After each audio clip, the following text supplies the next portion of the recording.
Gotta be no way. Do you sense weakness from him?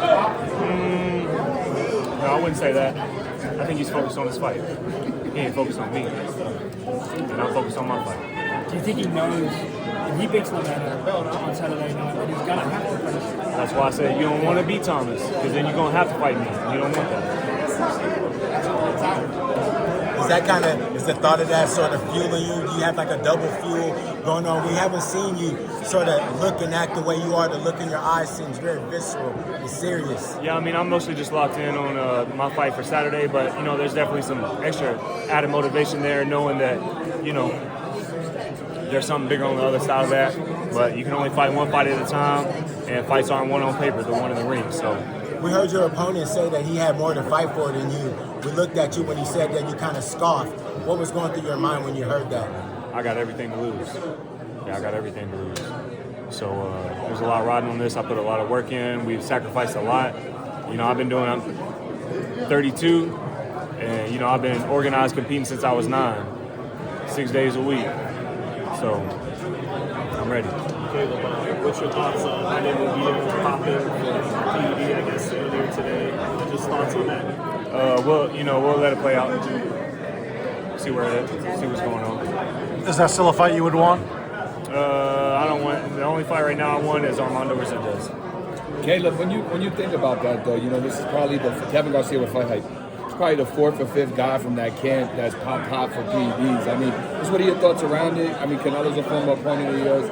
He's had the issue in the past. Yeah, no thoughts. No thoughts. Just thinking about Saturday night. And you just, I was just going to say, you just talked about that a second ago. You said on the other side of this fight, you know, there's a lot of big stuff that can happen for you. And, you know, you've been asked all week about who would you prefer, you know, Berlanga next or Charlo.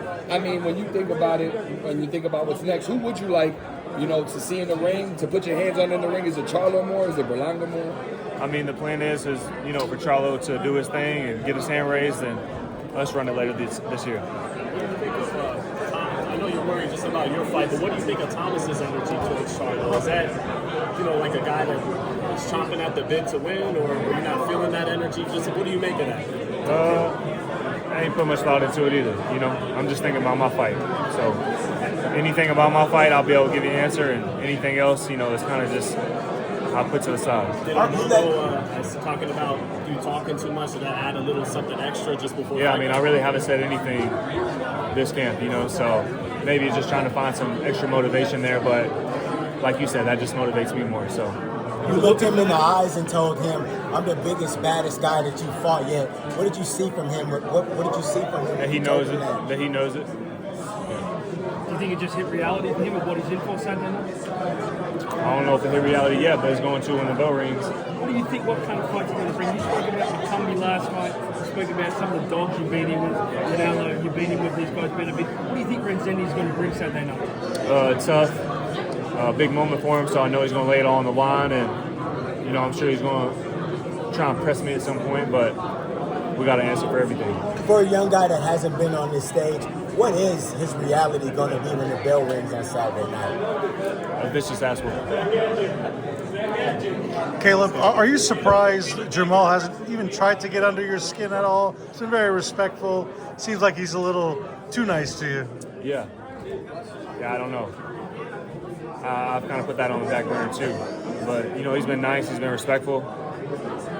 If I had to guess, I'm sure a lot of it has to do with the fact that, you know, he's got a fight on his hands as well, and he's not really trying to get into it with me right now. He was telling me back there, you know, that he's a big fan of me, my family, and just going down the list, so I don't know.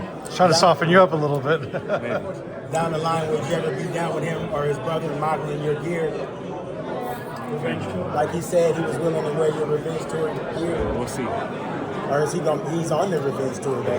He's on the revenge tour for sure. Does he have a T-shirt coming out or something like that for the revenge tour? We'll see. Caleb, just going back to Jaime, what is your thoughts on just PEDs in the sport right now? Seems like it's still a frequent problem, fighters testing. Yeah, what are your thoughts on that? It ain't no good. You know, we every time the bell rings, you know, we're risking our lives in there, you know, to provide for our families and, you know, make it from the bottom and try to make something of our lives. And it ain't no good. So, like I said, we'll see how it plays out, and we'll all be able to make a fair judgment from there. Last question, guys. In the wake of the PED scandal, we just had another fighter from Japan on the Pro Box show kind of collapse. He's now in a coma.